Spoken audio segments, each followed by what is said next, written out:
Hello again, I'm Maynard Eaton. You're watching SCLC Today. And joining me, of course, is our President and CEO, Dr. Charles Steele. You're going to be recognized in Selma on March 5th because that's the first week of the 52nd Selma to Montgomery March. Absolutely. We've been recognized as the pioneer leading organization in this country to bring about justice and equalities through Selma Montgomery March and activities with Dr. King, Jose Williams, and many others in terms of the Edmonds Pettus Bridge and crossing.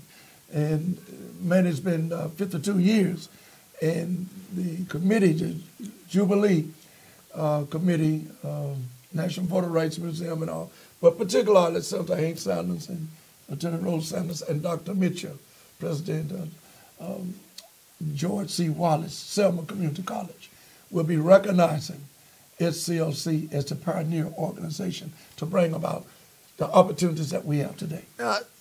You will recognize Congressman John Lewis gets a lot of national attention and recognition for his participation in Selma to Montgomery March and Bloody Sunday. But he wasn't alone. Jose Williams was there too with SCLC. It was a Jose Williams-led march at the time, along with Representative Lewis, along with many others, Amelia Boynton and many others. But the point is, as an organization, it was SCLC that brought about. And Reverend Jose Williams was one of the leaders in SCLC and was delegated by Dr. King to take on many of the struggles that we have been successful in the past to accomplish. And we're at the height of today to enjoy. What do you think it still commemorates? Does it still mean much? Or is it just a nostalgic look at what once was? Well, man, it's always good to celebrate your accomplishments. Even though we have lost in June 2013, we lost the major catalyst of the civil rights movement, and that's the 1965 Voter Rights Act, due to the fact that Section 4, which affected Section 5, has been gutted. Pre-clearance, that's basically what we're saying, that people, at the time that it was intact, and we had the protection of the 1965 Voter Rights Act in regard to people redrawing lines. We don't have that pre-clearance clause where the federal government will have to prove it. Does it mean much to students, young people now, or they look and say that's something that happened way back when, it doesn't affect me now? It still does impact them, doesn't it? Absolutely, but it's our responsibility. We didn't take on our responsibility, and we need to realize that.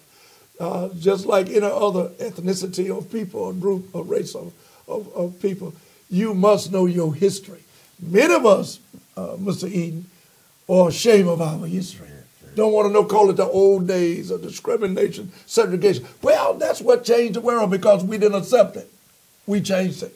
And the whole world is saying, keep on staying on the battlefield because you don't rest on your laurels. We've gone 360 degrees, full circle. And now we're back at the same point. What we accomplished in terms of civil rights, we got to do it again. Read what you're being honored with here. I thought that was a powerful paragraph and a nice tribute to you and SCLC. Well, first of all, it says in terms of the committee in response and conveying the message on SCLC being the first national, international organization to receive this award. It says, as you know, Mr. Steele, the voting rights struggle was critical in changing our country for the better. SCLC led the movement in forging that change. Now, that's very important. Yeah. I didn't write this, Mr. Eden. No, it came from Selma. It's sent to you. It was sent to me from the Jubilee Committee. SCLC led the movement in forging the change.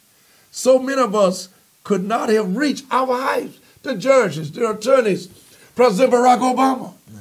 We could not have reached our heights without the voting rights struggle that was led by SCLC. Very powerful. So are you. Ladies and gentlemen, again, SCLC Today, Dr. Charles Steele. See you again soon.